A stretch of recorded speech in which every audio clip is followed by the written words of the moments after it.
Welcome to steno ज्ञानपूर्ण। दोस्तों, आपकी YouTube channel steno ज्ञानपूर्ण में आपको बहुत बहुत स्वागत है। दोस्तों, इस वीडियो के माध्यम से आपके लिए लेकर आए हैं 100 शब्द प्रति मिनट की डिक्टेशन। दोस्तों, डिक्टेशन की पीडीएफ अगर आप प्राप्त करना चाहते हैं तो वीडियो को डिस्क्रिप्शन में दिए गए लिंक को फॉलो करके आप वहां से प्राप्त कर सकते हैं, या फिर हमारे टेलीग्राम ग्रुप को ज्वाइन करके आप वहां से भी डिक्टेशन की पीडीएफ प्राप्त कर सकते हैं। और दोस्तों, डिक्टेशन अच्छी लगे तो वीडियो को लाइक बटन को जरूर प्रेस करें, और अगर आप हमारे चैनल पर फर्स्ट बार विजिट कर रहे हैं तो हमारे चैनल को सब्सक्राइब एवं शेयर करना ना भूलें। साथ ही बेल के आइकन को प्रेस कर ले ताकि आने वाली ऐसी ही महत्वपूर्ण डिक्टेशन से संबंधित वीडियोज के नोटिफिकेशन आपको सबसे पहले प्राप्त हो सके। तो चलो दोस्तों, डिक्टेशन स्टार्ट करते हैं। अपनी डिक्टेशन स्टार्ट होगी जस्ट 5 सेकंड बाद। Yes, start. महोदय, मैं यहाँ यह भी कहना चाहूँगा कि स्थिरता का अर्थ गलती से जड़ता नहीं समझ लिया जाना चाहिए। विराम। सुधारों के मूल में यह बात समझनी होती है कि परिवर्तन आवश्यक है। विराम। भारत में स्वतंत्रता प्राप्ति के बाद से हम जिन आर्थिक नीतियों पर चले उनसे हम विकास के एक ऐसे सोपान पर पहुंच गए कि जिससे 2001 तक हमारा काम अच्छी तरह चलता रहा।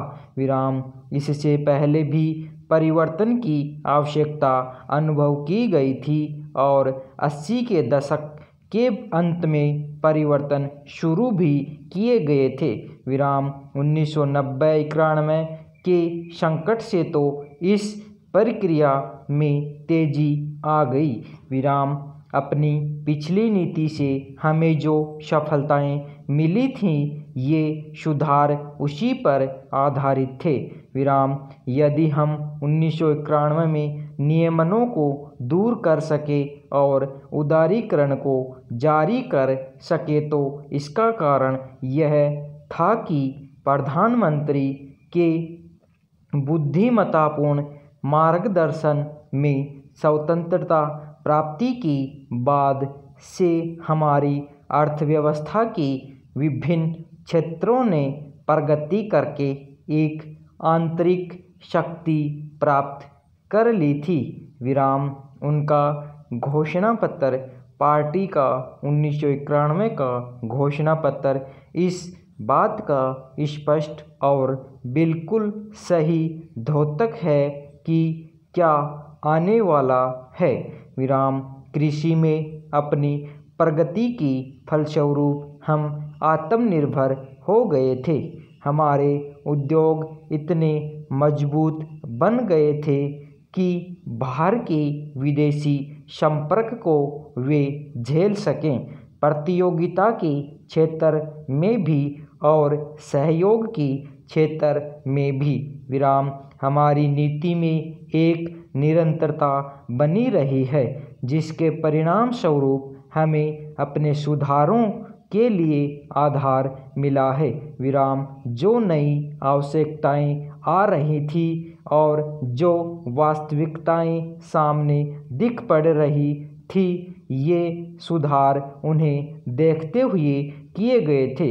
विराम। मुझे यह कहने में कोई संकोच नहीं कि भविष्य में भी हमारे सुधारों का सिलसिला इस बात पर निर्भर करेगा कि हमारे सामने कैसी घरेलू ज़रूरतें आ रही हैं। विराम। पैरा। जैसे जैसे हम इन सुधारों पर चलते जाएंगे तो जहाँ कहीं उनकी कमियां नज़र आएंगी उन्हें दूर करने की चेष्टा की जाएगी। विराम। मैं सुधारों को बेहतर बनाने के लिए दिए गए सभी सुझावों का स्वागत करूंगा, चाहे वे आप सबसे मिले, चाहे मेरे साथी राजनीतिक नेताओं से, चाहे व्यवसाय विशेषज्ञों से मिले, चाहे जनता से। विराम। और यह सब हमारी सुधारों की नीति के अनुरूप होगा और वास्तव में तो यह उस नीति को मजबूत बनाएगा। कभी उस नीति को परिशुद्ध करने पर जोर देकर और कभी उसमें मानव हित पर ध्यान देकर, और ये दोनों पहले दिन से ही हमारी नीति का एक भाग थे। विराम। इस संबंध में मैं हाल में उस वाद विवाद की चर्चा करना चाहूँगा जिसमें सुधारों की आलोचना की गई है।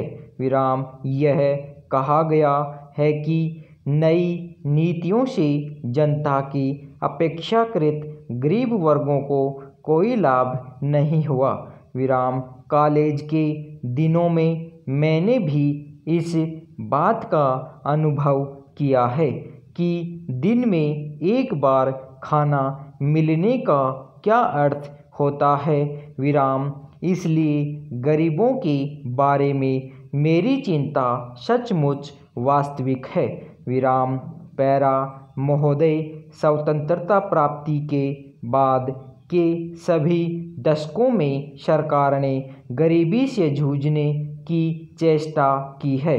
विराम। इस समस्या पर अब तक काबू न पा सकने का एक महत्वपूर्ण कारण यह है कि हम वृद्धि और प्रगति की उस दर को प्राप्त नहीं कर सके जो पर्याप्त ऊंची हो। विराम। इस वृद्धि और प्रगति की जो लाभ पहुँचे हैं उनसे समस्या हल नहीं हुई। विराम। इन सुधारों का उद्देश्य यह है कि हमारी वृद्धि की दर की रफ्तार त्वरित हो जाए। विराम। परंतु चूंकि वृद्धि के लाभ पहुंचने में काफ़ी समय लगता है, इसलिए मैंने ये फैसला किया कि केवल गांव के स्तर पर अलग से साधनों का एक पार्श्व टीका लगाया जाए ताकि पहले के मुकाबले गांव के गरीब लोगों के लिए रोजगार पैदा करने तथा उनकी शिक्षा, स्वास्थ्य और अन्य सामाजिक समस्याओं पर कहीं अधिक ध्यान दिया जा सके।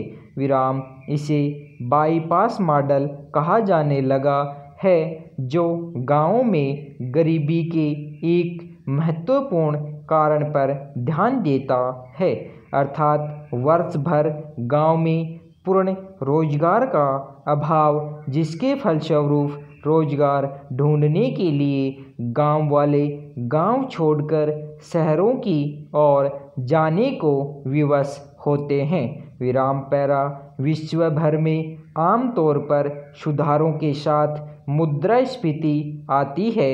विराम। उसकी कठिनाइयों को पूरी तरह मिटाने की बात तो नहीं हो सकती, परंतु उन्हें कम करने के लिए मैंने नए सिरे से मजबूत बनाई गई सार्वजनिक वितरण प्रणाली को लागू किया है, जिसके अंतर्गत गरीब लोगों को अनाज विशेष रियायती दरों पर दिया जाएगा।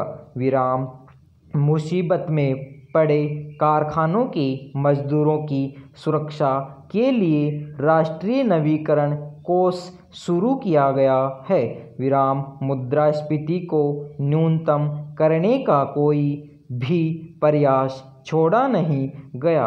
विराम। मैं यह चर्चा आपको इस बात की जानकारी देने के लिए नहीं कर रहा कि हमने क्या किया है, बल्कि इस बात पर जोर देने के लिए कर रहा हूँ कि हमने आँख मूंद कर ये सुधार नहीं किए, बल्कि इस बात पर अच्छी तरह विचार करने के बाद किए हैं कि क्या कठिनाइयाँ सामने आ सकती हैं, और इस दिशा में समझते बूझते हुए प्रयास किए हैं कि उन कठिनाइयों को किस तरह कम किया जा सकता है ताकि इन सुधारों का लाभ समाज के सभी वर्गों तक पहुंच सके। विराम। पैरा।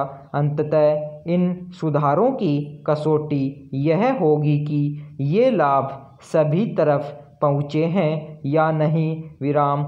जब तक इन सुधारों का लाभ व्यापक रूप से न पहुँचे, मैंने जनता की उन वर्गों के हितों के लिए विशेष योजनाएं बनाई हैं, जिन तक ये लाभ पहुंचने में समय लगता है।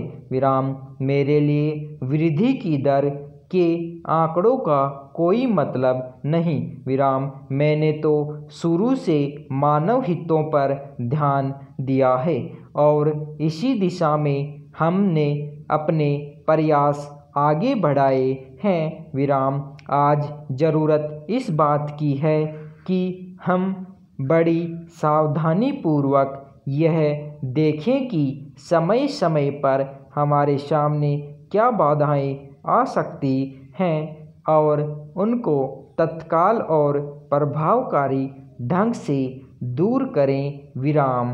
धन्यवाद।